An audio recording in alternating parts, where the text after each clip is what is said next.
We're going to get started here. Once again, thank you all for coming tonight to the Volunteer Appreciation and Annual General Meeting for NACTV. For those of you who don't know me, my name is Bill Sirik. I'm the president of NACTV, and I'll be looking to serve a second year coming up. So be afraid, be very afraid. Don't you threaten us. Unless you're volunteering. Okay, just go on through the list here. We have we've done number 1, so you've all helped yourselves to some refreshments there. If you haven't, please do. And if you also have not done so, please sign in at the front door there. Just your name, your phone number, and what you do here, or what it is you'd like to do. Actually, would be good as well. So moving right along, approval of the minutes from the last AGM. Attached, we do have the last year's AGM minutes there. And moving along in board meeting format here, looking for somebody to approve these minutes. I got John Drinkwater and seconded by Don Walmsley. That's nice and easy. On to number 3, financial and bingo reports. If I could ask Karina to come to the pseudo stage, that would be awesome. Yes, pseudo stage. No. Still get to vote, though.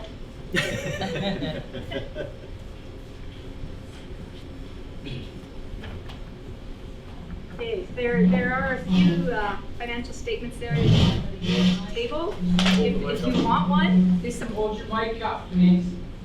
Is that better? Oh yeah, I can do it now too. Okay, if you don't have a package, there's some extra ones on that table. So, as overall, for our balance sheet, our income stayed about the same from last year. And I'll go into this in a little bit more detail. Our income stayed the same from last year, whereas our expenses went up about 17%. That left us with a deficit at the end of the year of about $21,000. So we are actually going to look at the balance sheet first and maybe explain some of these values here for you. So looking at the balance sheet as of August 31st, 2023, we have our assets there. The Stride Bingo account, you can see there's a large amount there. Our sales from bingo go in there. The Stride term deposit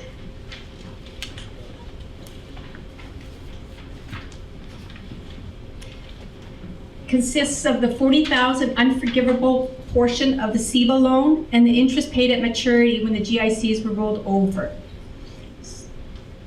The accounts receivable is sitting at $6,717, largely because of the Government of Canada summer grant for $4,447, which we hadn't actually received yet, but will have by today's date.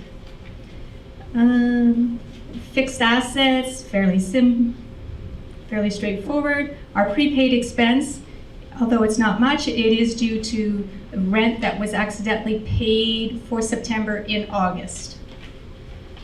And that brings our total assets to $153,566. On the liabilities and equity side of things, we have accounts payable, we have some credit cards, and then you'll see other current liabilities. We have a bingo accumulator prizes payable. That is a new account, and we created that to better account for the liability of the jackpots and toonie pot that have been accumulating but not yet paid. Previously, they were stated in a separate bingo report and added as a note to the financial that so much was set aside for the pots. So the $27,604.50 is a liability against the Stride Bingo account. So we don't have all that money, $62,000 of it, to spend. We need to keep some of that for that accumulating pots.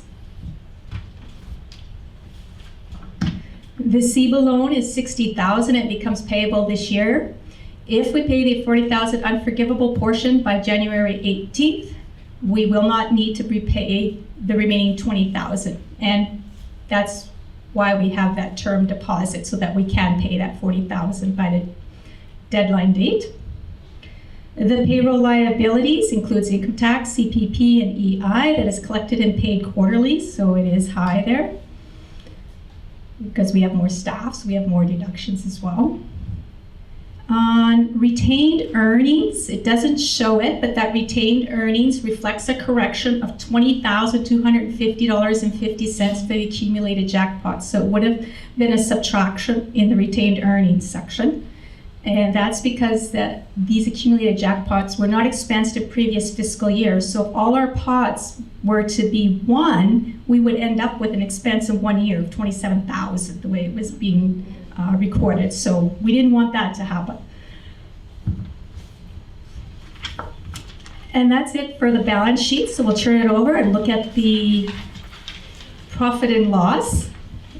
And I'll just pick out a few of the values here. Well, I have a few to pick out maybe, but okay. For our income, we're going down to grants, other, where it says 9,447.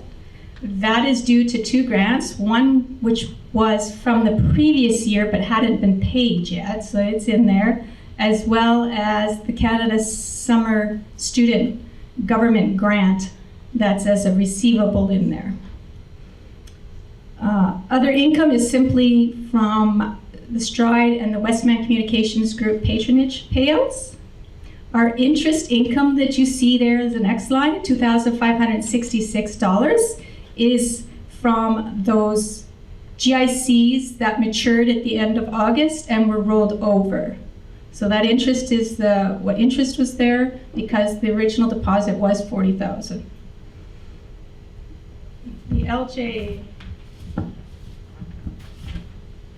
The LJ grant is up compared to last year, largely due to that there's a yearly increase for the current recipient, which is RAIN, but also we got funding for a second recipient, Leeway, beginning July 24th, so that reflects that in there. Our royalties from the CBRA, and when you look at the current year, it's almost 39,000, whereas last year it was 62,000. The 39,000 is an accurate value for what we normally get for royalties. The previous year, that 62,000 represents 20,000 in back payment that was not actually for that fiscal year, but was for a previous fiscal year. So that's why that is so different.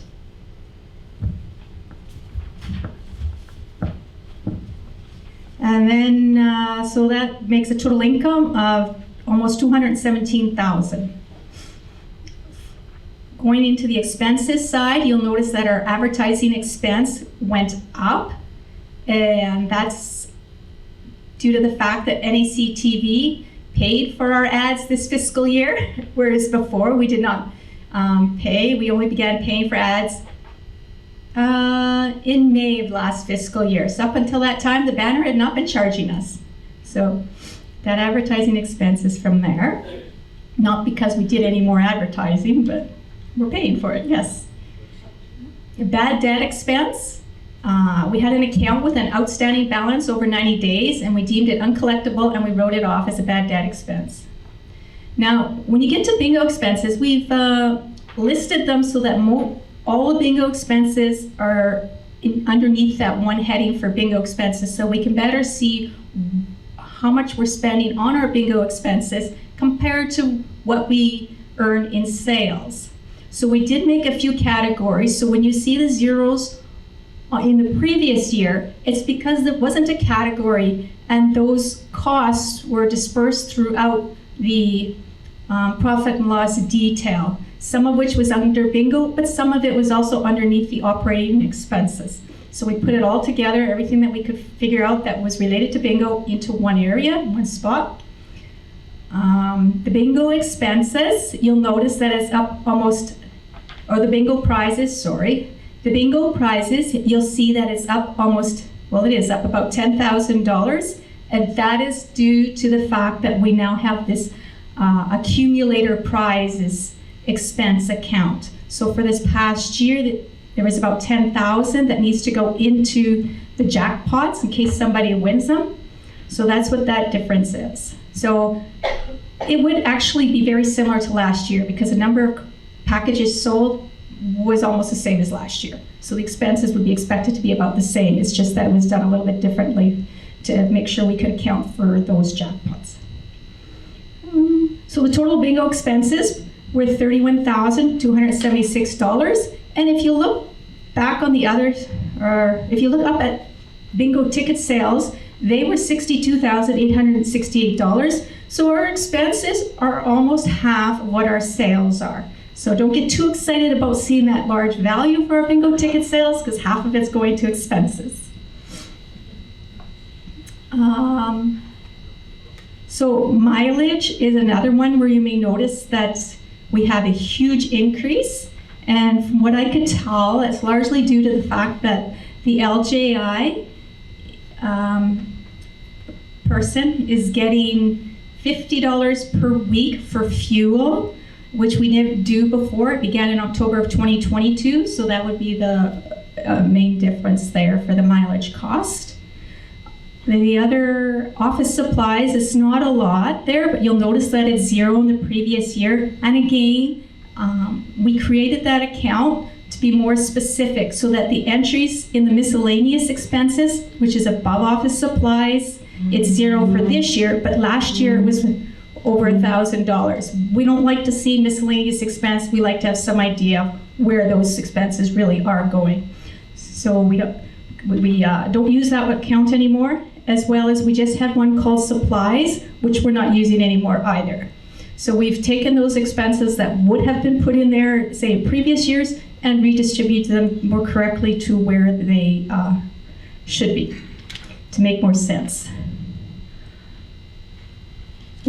Wages, casual bookkeeping, etc. You can see that there's a huge increase there from about $3,400 to $12,500. Sorry, I don't have this memorized.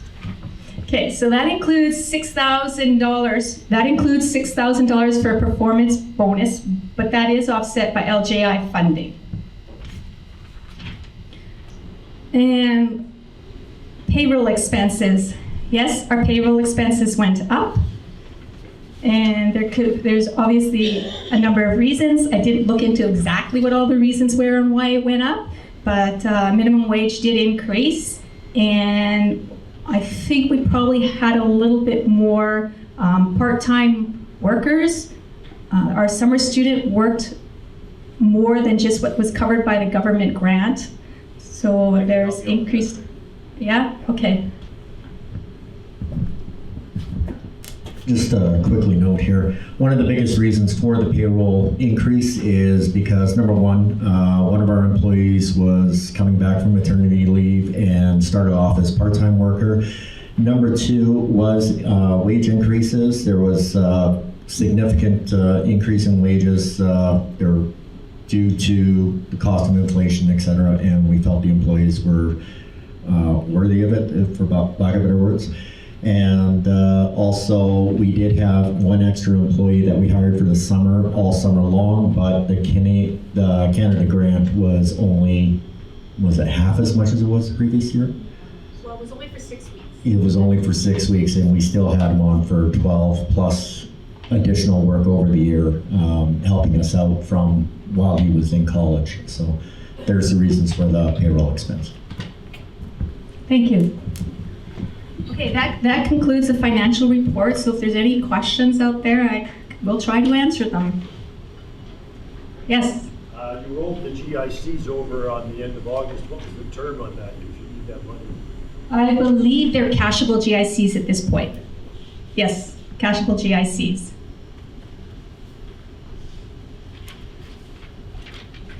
Okay, if there's no further questions, I will move right into the bingo report. This one's all you. Okay, all right. So our community bingo sellers continue to be Harris Pharmacy, Neepawa Legion, and Tim Tom's. We also welcome 3 new sellers, Kinsmen Kourts 2 for residents of Kinsmen Court 1 and 2 on January 18th, Rocking Animal House on March 1st, and Touchwood Park on May 17th. The support of these community bingo sellers to NACTV is greatly appreciated. There were a couple of hiccups in the streaming of live broadcast of bingo for players watching on NACTV.tv. First, sometimes the streaming didn't work, or the broadcast would skip back and repeat 2 numbers before skipping ahead, missing 2 numbers. After having the issue dealt with, we've had no further issues reported by our Westman viewers. On March 22nd, Westman was down. We had no warning on that one, so again, Westman viewers were unable to play. And the upside is that most of the bingo players are apparently not on Westman. Okay, here's some statistics for you. Last year, we averaged 100 bingo packages, sold over 51 weeks. This year, we averaged 101 bingo packages, due to rounding, over 52 weeks. These numbers put us up 75% over pre-COVID years. So yes, bingo is doing well.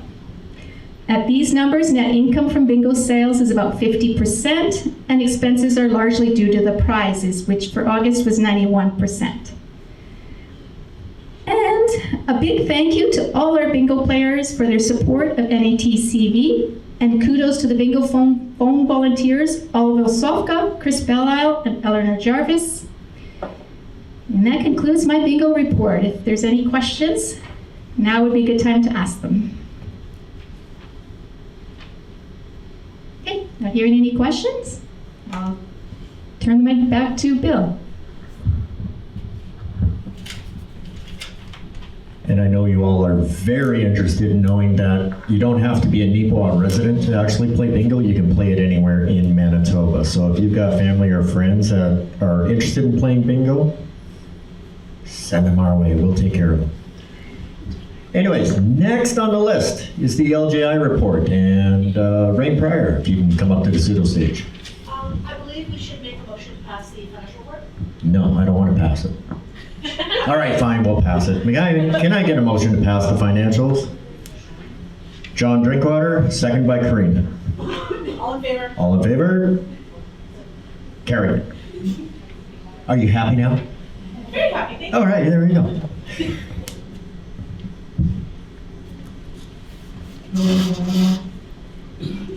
All right, thank you very much.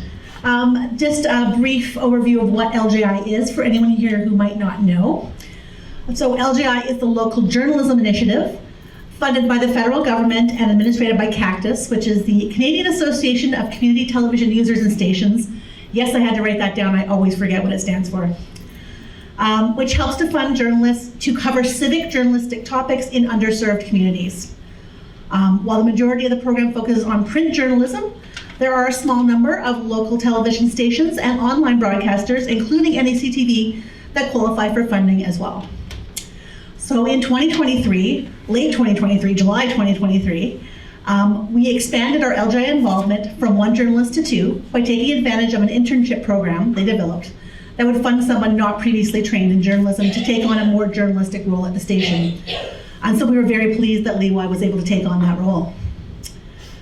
We also received some additional LGI funding this summer to purchase some new microphones for our regular event cameras. They are on their way. So here are some numbers for this year. Between September 2022 and August 2023, LGI staff and volunteers produced 151 programs, totaling 97 hours, 49 minutes, and 28 seconds. Yes, I do count it all, of content that was specific to the LGI civic journalism mandate. We also provided training on interviewing, filming, and editing news stories to interested staff and volunteers. So we are now in our final year of LGI's initial 5-year pilot project funding, but we are very hopeful that it will be renewed in the next federal budget. Are there any questions? Question. Yes, Don. There are other jurisdictions that have this same program. How are the results from our program? How do they compare with others?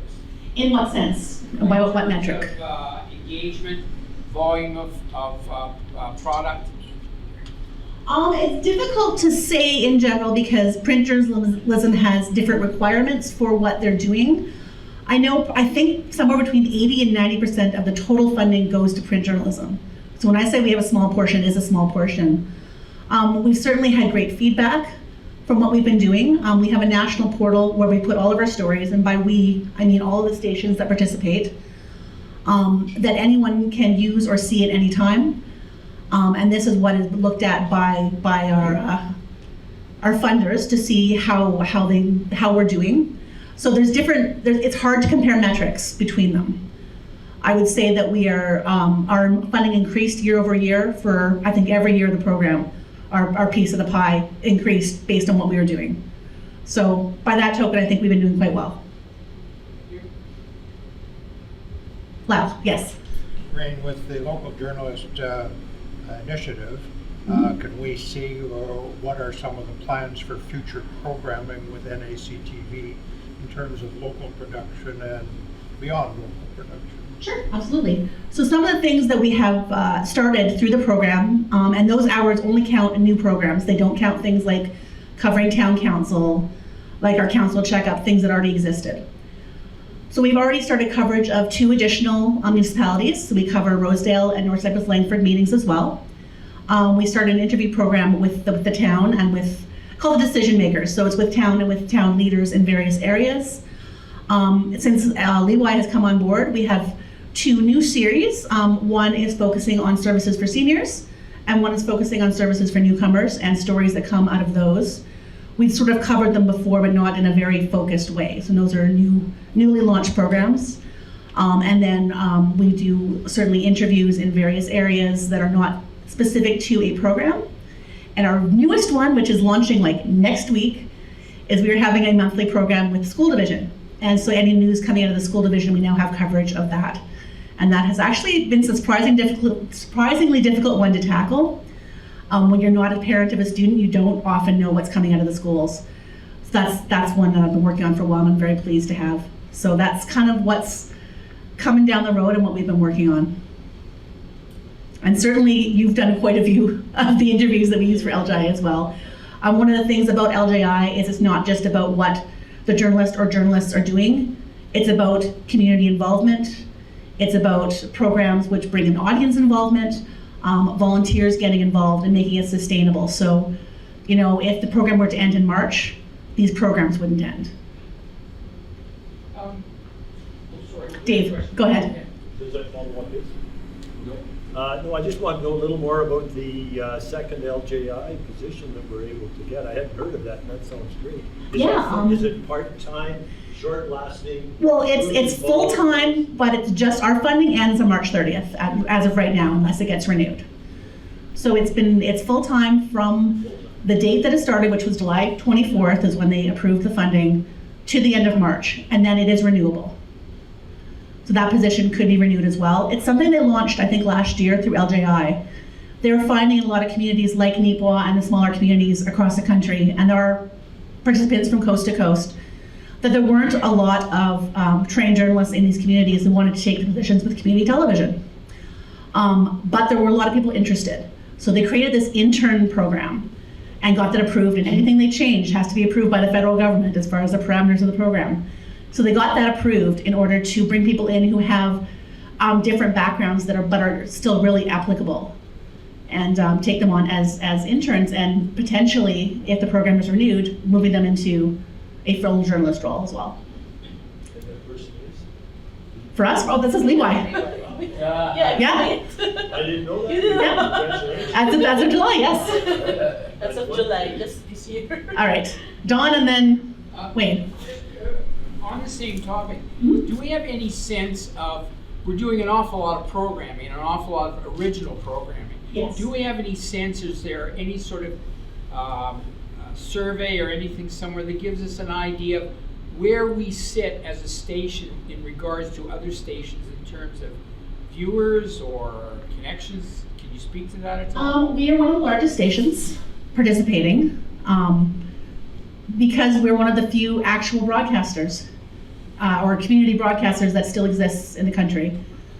There's really just a handful left that have an actual staff and are programming. Because we program, 24/7, 365, that does make us one of the largest producers of content. I know looking at something like WCG, which has a number of smaller subsidiaries, which they aren't a participant in the program, but just as a comparison, I think we're producing more through us than all of theirs combined. How do we rate with other stations across the country, not just smaller ones? Do we Yeah. have a sense of that? Do we hear anything? We have some, like as far as viewership, we have some statistics. We get some from Bell NTS Digital. We occasionally get statistics from them. And we, out of, oh gosh, what the number, about 800 stations?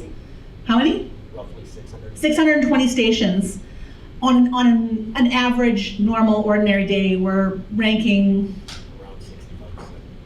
Around 65%. around 65, 70. Like, we're way up there.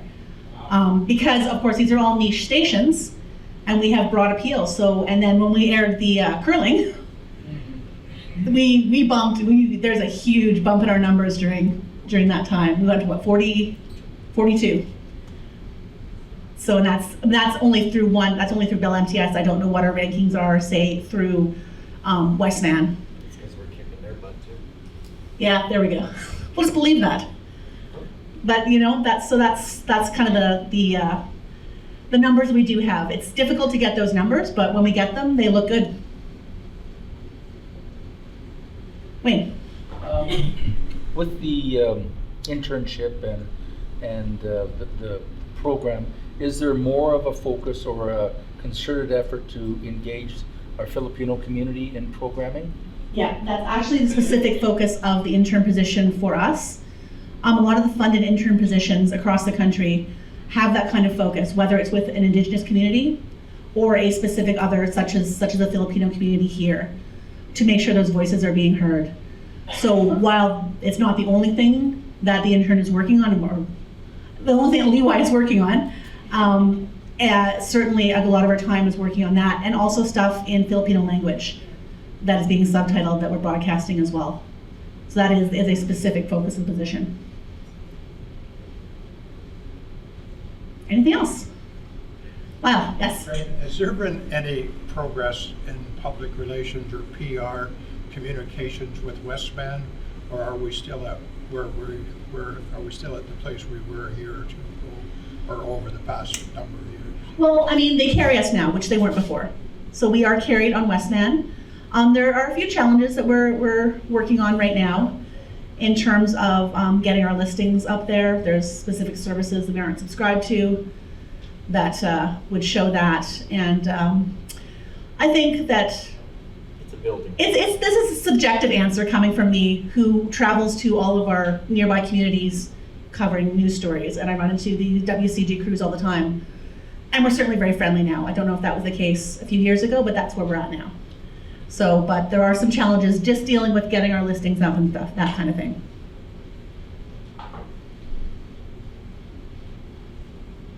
Chris, yes. Feedback, we were asking about feedback, where we stand. What kind of feedback are you getting from I know in the past we've had good feedback from viewership from a wide array of people. Are we still getting that? In general for our programming? Yes. Yes, as far as I know. I mean, I deal with LJI specifically, and so I know one of the things that I have to report on, and I write quarterly reports on this kind of thing, and one of them is called local impact. So I have to look at, what the impact of this program has been on the community, and includes things as, we've started covering the nearby municipalities, and now we have people calling the station saying, we want to make sure we're getting it every month. We really like seeing that. When we covered the recent election, the provincial election, the school used our coverage of the election in their classrooms for their student vote. So we're certainly getting a lot of people kind of contacting us, using the footage. A lot of our sports coverage, we certainly get excellent feedback on our sports coverage, which has been a lot of hockey, and which is great, and we get excellent feedback on our hockey, but we also cover the Filipino Basketball League, and we are covering some other the volleyball, and some of the curling and things like that. So we, I think in general, and this might be a question for the better pointed to Levi, we generally get good feedback from the community. Yeah, through calls and emails sometimes, Yeah. regarding the program that they want. Yeah. Hey, yes. Is there any way of capturing viewership from across the country? Because, sort of a little anecdotal thing, sometimes Gwen or myself will be talking to a friend in Ottawa or in British Columbia, they go, oh, we were stumbling through the channels, all of a sudden there was Gwen. Like, do we have a way of capturing that? Depends on where they're watching it. Because again, some of that is coming, possibly from Bell. But if they're watching it, say, on our live stream, there's no numbers attached to that. We don't know how many people are watching the live stream. If they watched it on our YouTube channel, we can tell you how many views we get. But as far as the streaming, we don't have specific numbers on that. And again, we've never gotten numbers from Westman. But on Bell, you do? Well, Bell MTS we got it. And I don't know if that's provincial numbers or I think that's just provincial numbers. Yeah, that's. I don't think we get it from Bell Satellite. That's just from the. So if volunteers. we could get Bell Satellite to give us numbers, and they have them. I mean, they certainly track these things. Then we could possibly find out, I don't know if on a program by program basis, but in a general sense, we could probably find out if we can get some numbers. Program by program. No. Yes, Steve? I don't know where this fits in, but the other day I was watching NACTV, and it's a children's business fair, and what was on was Remembrance Day instead of what was supposed to be. Now, whose fault is that? I don't know. Oh, that was with the guide? Yeah, yeah. Oh, okay. I think it's, sometimes Bell gets everything screwed up. That's one of our challenges is with those guides. They had Christ Lutheran Church being broadcast, and I turned into it because I was interested, and here's Neil Stroschein talking. So, Yeah. I knew that wasn't Christ Lutheran. No, and this doesn't necessarily help if you're looking at the on-screen guide, but the guide on the website is usually the most accurate as to what we're actually broadcasting.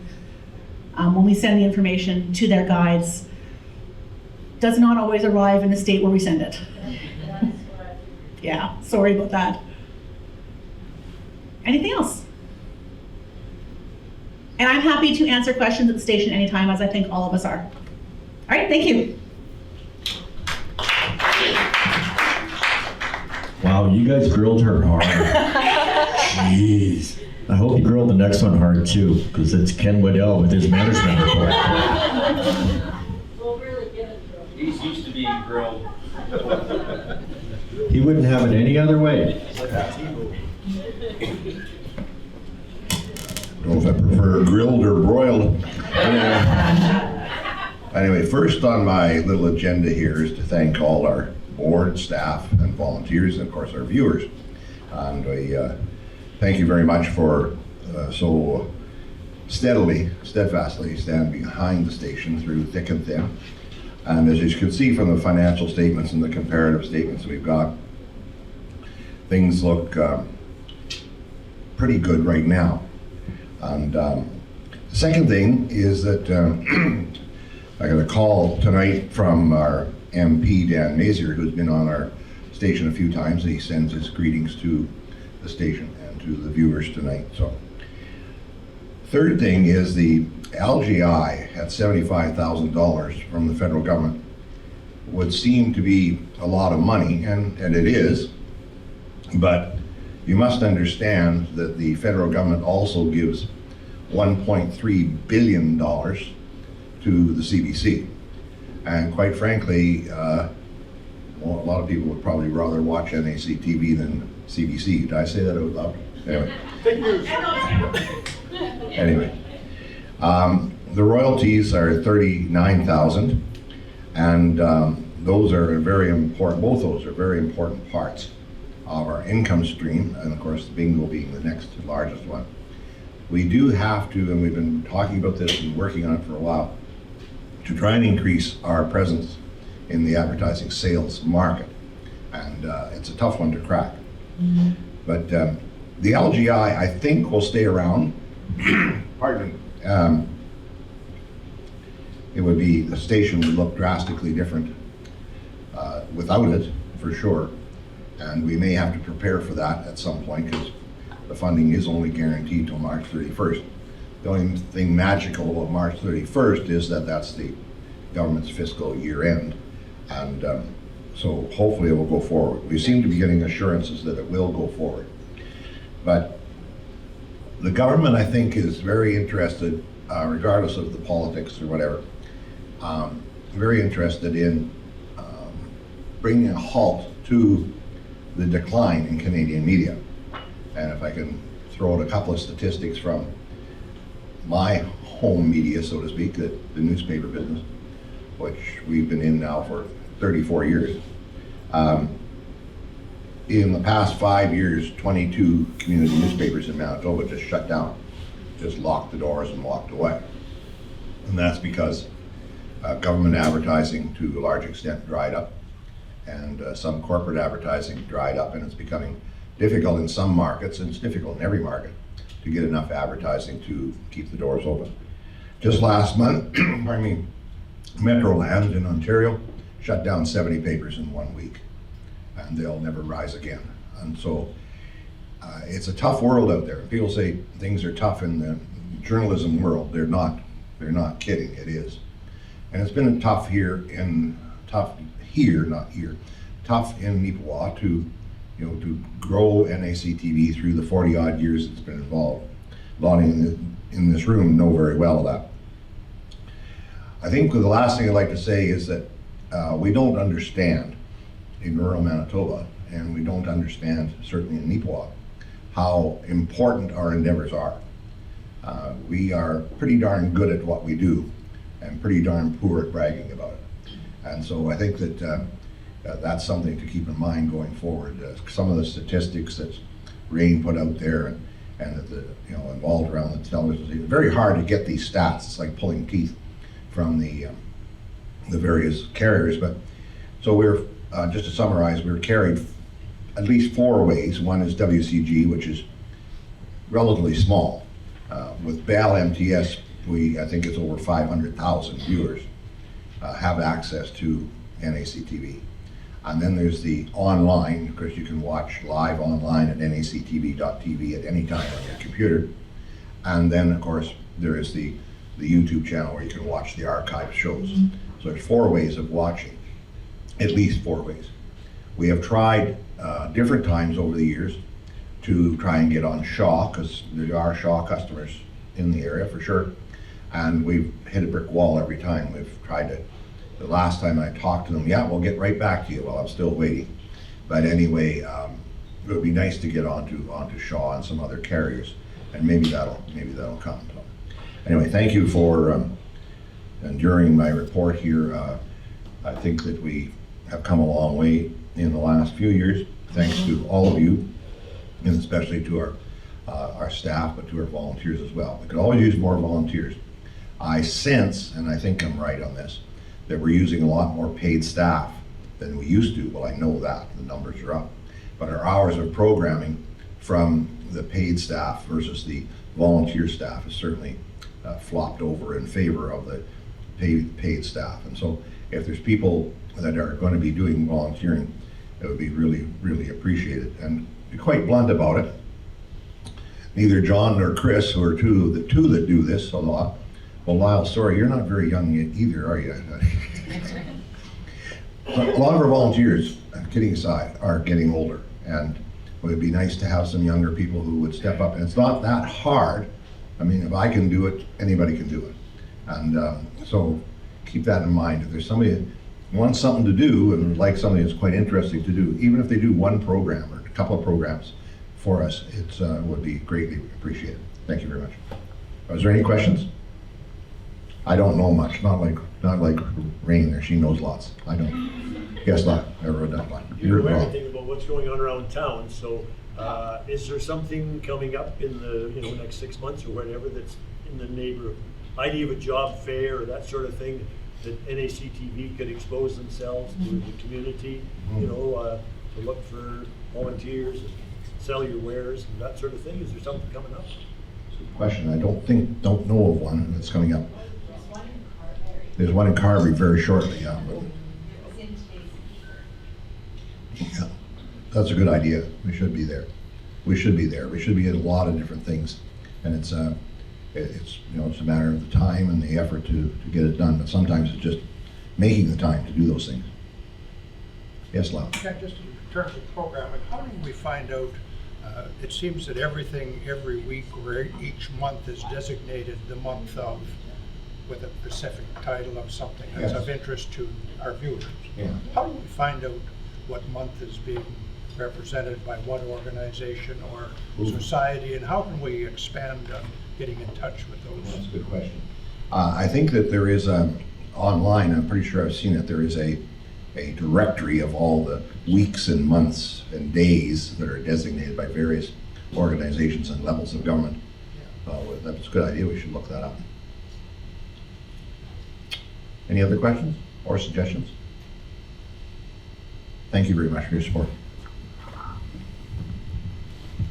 I was hoping for something a lot more grilling than that. Well done. Anyways, moving right along here. Any new business?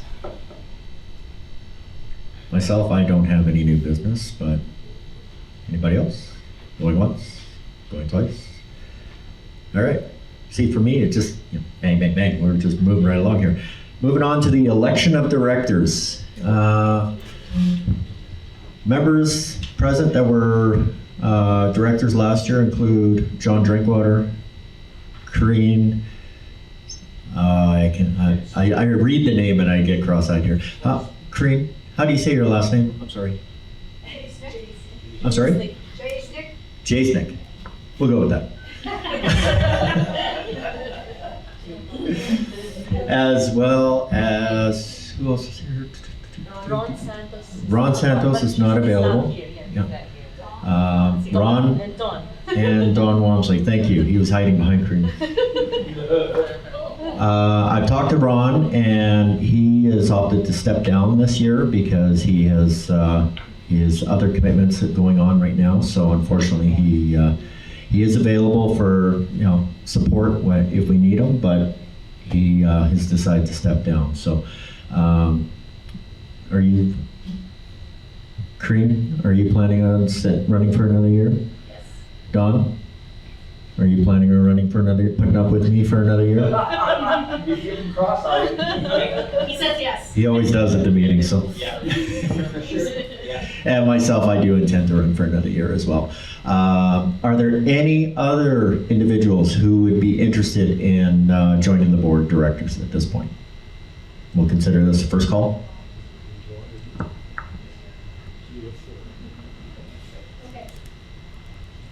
Second call for board of directors.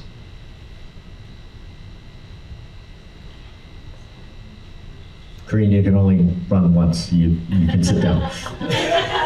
She's negotiating. Running away. Third and final call for board of directors. Do we have any other nominations here? There's still a negotiation, I think.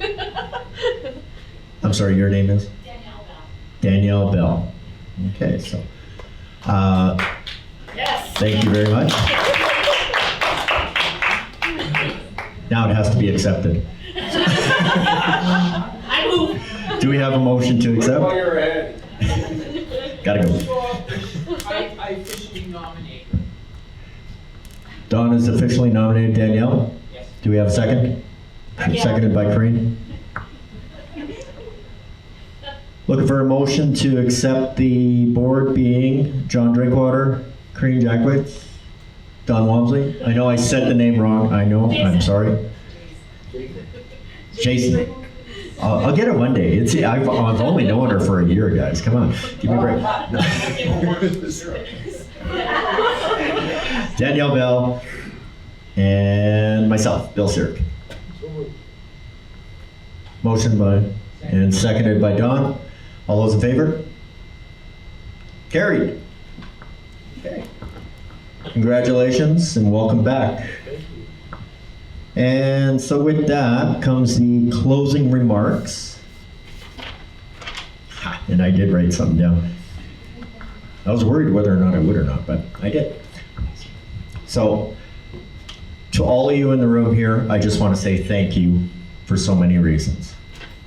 Number one, thank you for attending the meeting tonight, your support. Thank you for your time volunteering with NACTV. And thank you for your support of our community television station. This was my first year as president, and the experience has definitely been a memorable one, to say the least. Beginning with the aftermath of COVID, for lack of better words, and coming to the effects of Bill C-18, It became clear that the world of telecommunications is an ever-changing one, not just because of technology or personal preference, but also due to the impact caused by current events. I took a quick look at meeting minutes from prior months and years and noticed how we've recognized the need for change and adapted with little difficulty, whether it was the need for new or additional equipment, evaluating whether an adjustment in our processes was required, or coming up with new ideas for programming. I couldn't have asked for a better team to work with along the way. For the 22-23 board, John Drinkwater, Vice President, Karina Jasmine. Jason, thank you. Karina, Finance Treasurer. Don Walmsley, Member at Large, and Ron Santos, also Member at Large. These individuals made my life so much easier when it came to discussing topics brought to the board, and their insight I consider valuable at each and every meeting for that, and I thank you. In the office, an exceptional group that strive to bring the best in programming day in and day out. Their efforts certainly did not go unnoticed, with positive comments brought forward from the MJHL, the CRTC, as well as individuals I've come in contact with along the way.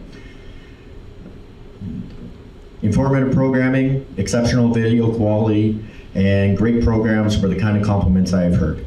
And our team, Jeremy Vaught, Rain Pryor, Jazz Oman, Leeway Cabrera, and Valoria, and our summer student, Aiden Parrott Livingston. And there's more.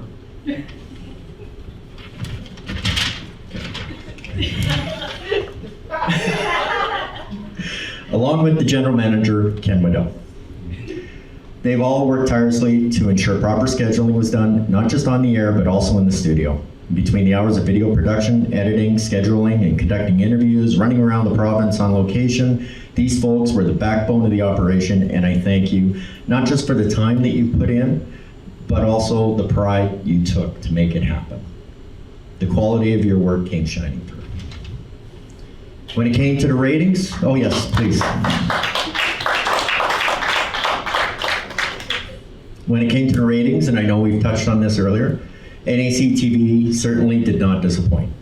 Over the last couple years, out of roughly 620 television stations broadcast by Bell MTS, we have, dare I say, consistently been in the top 15%, with our station standing in the top 65 to 75 for most of those months.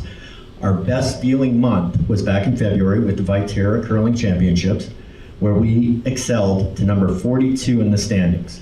In March of this year, the representative from Bell MTS wrote to me, and I quote, "Unfortunately, I can't share the actual list with you as it's confidential, but for the month of February, NACTV was beating out some popular Canadian specialty channels like the Women's Network, the Food Network, Showcase, as well as some popular US channels like the Learning Channel, AMC, and as well, NACTV beat out TSN3, which airs the regional Jets games."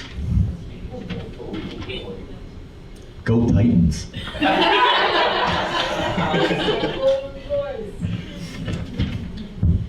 I requested WCG provides the same stats on their end, but they declined. I know it was because we were kicking their butts in the ratings. So this work couldn't have been done with the team we have here tonight. You, the volunteers, okay, helped turn this local community television station into a powerhouse in the ratings, and I applaud each and every one of you with your efforts. But you're not going to applaud. Thank you. Looking ahead, I anticipate great things to come. Another year of challenges met with another year of opportunities. Tonight, we have elected the board for the 23-24 year. Tomorrow, plans for success and to move forward. NACTV will remain in the top tier of the ratings and continue to grow in ways that we could only imagine in previous years. Because of every one of you here tonight, for that, I can't say it enough. Thank you.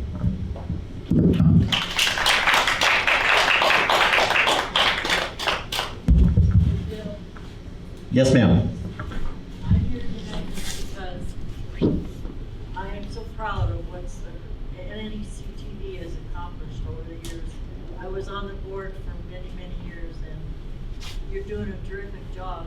And I hope more people will support or get in there and send some donations and to keep us going, because it's a great effort on your part.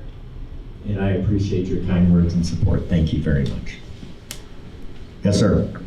Bill, I did forget one thing I should have mentioned, and that is and you alluded to it, the Manitoba Junior Hockey League has expressed to us that we are among the best, if not the top, hockey broadcast in Manitoba.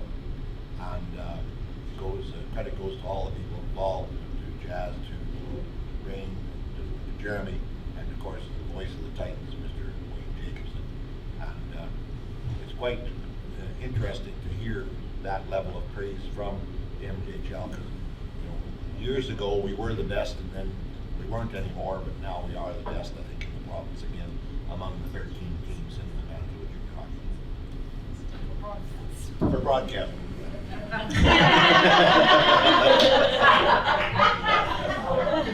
We're getting there, we're getting there. I was going to say, do we need to get our own jerseys too now? No, Ken is right. The MJHL has expressed that NACTV is, dare I say, top notch for video quality, for programming, for play-by-play action, all of it. And it's because of you guys. It's Jeremy on the switcher, Jazz on the Rain on the switcher, or Jazz on in the arena. Freezing her butt off while she's sitting there out on the camera. She doesn't get cold. Wayne on his play-by-play. A lot of the parents too say that, like we meet them Well, at the games. That's why I kind of asked the question about being able to quantify viewership, because like during broadcasts, I always send out my email saying, send us a note, and Whether quite it's literally, good or bad comments. we get right? comments from all over North America. Literally all over North America. Every game. Watching the broadcast. I know there are days where I can hear you downstairs while you're broadcasting upstairs, so Well, being quiet has always been an issue. it's easily excitable, for lack of better words. Yes, sir. Bill, I've also got one of our newest, oldest volunteers. Dale DeHath is here because he used to work with NACTV many years ago. He's come back in to help with the broadcast for the hockey team, so we appreciate that. Most excellent. Who is he?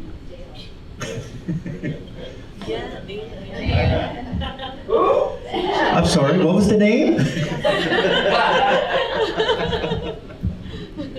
Okay, fine, I won't put you on the spot, that's fine. So, ladies and gentlemen, thank you for coming. If you have eaten all your refreshments, you're more than welcome to go for seconds or thirds or fourths, depending on how fast you are on the plates. And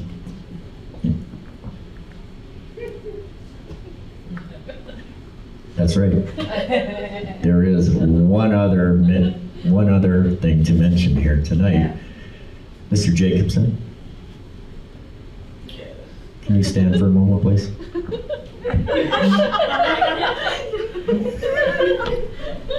What, did I forget to tie up my shoe or what? Ladies and gentlemen, it is Mr. Jacobson's 37th birthday today. Happy birthday To you. Happy birthday to you. Happy birthday, dear Wayne. Happy birthday to you. Many more. You look horrendous for 37, I'm just saying. Yeah, but I act 37. No, you act 17 like I do. Anyways, ladies and gentlemen, thank you very much. That concludes the meeting for tonight. Enjoy the rest of your evening. Oh, we do have pictures coming up. Who's taking them? Jeremy. Maybe we can ask the staff there. Someone from. We might be able to ask the staff. Is their staff available? So when is he going to start acting as Why start now? All right. Last year we had the pictures up against that wall. And I'm thinking, probably the best thing. That's a nice sunset. Do it here, Bill. Better, we get around that? We could probably move the table and such. Or the curtains, the windows, Well, just in front of where you are. Yeah. No, we can actually, if you all want to join me up here, then we'll get somebody to take us. You all come up here. I'm going to go get get some assistants here to help take a picture. Well, actually, if all the volunteers come and stand up, whoever's sitting can take a picture. That's pretty logical. It is logical. Get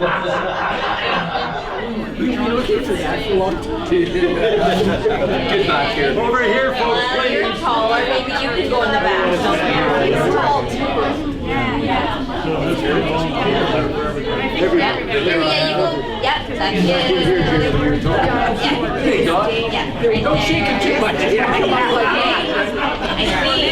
They'll start falling out. I think you probably need to try to squeeze it a bit more. Yeah, she's coming too. Yeah. Okay. Kenneth! Oh, you two silver foxes. Yeah, more down. Levi. A little bit of staff. There we go. Rain. Okay. Okay. I need a friend to put my name, I guess. Jeff is my vice Just stand in front, stand in front. No, yeah, but I'm sick.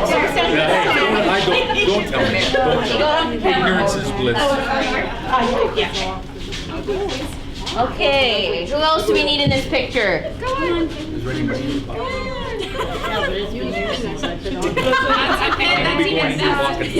Alrighty.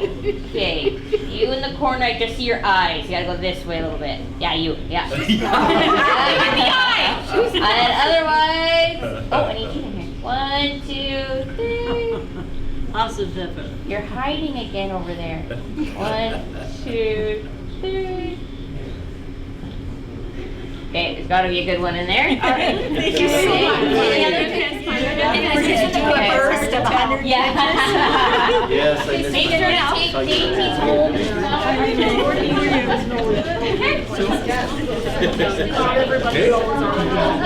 Get your contact information.